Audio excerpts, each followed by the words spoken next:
about a stabbing involving two children. Police tell us that their 14-year-old neighbor did it.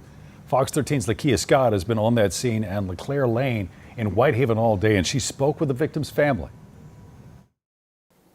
I did, and I was told that police swarmed this area overnight after getting calls about a stabbing. And when I spoke with the grandmother about the little one in ICU and his condition, she told me that he is recovering well.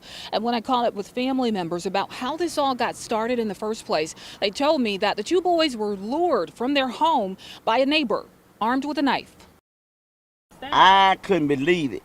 Stab wounds to the stomach. That's the call police answered late Monday night in the 4300 block of LeClaire Avenue.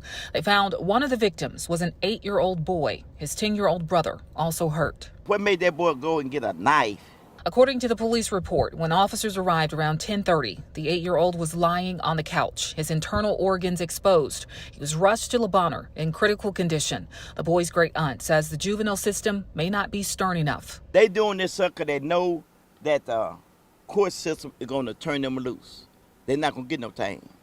The 10-year-old was stabbed in the chest, stomach, and arm. He accuses the 14-year-old suspect of chasing him and his little brother when they were outside playing. That boy came over him, and they said, and knocked on the door and lured them out.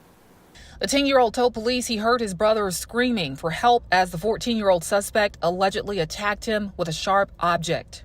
They don't play with no knife. No, they better do eat a piece of chicken with a knife.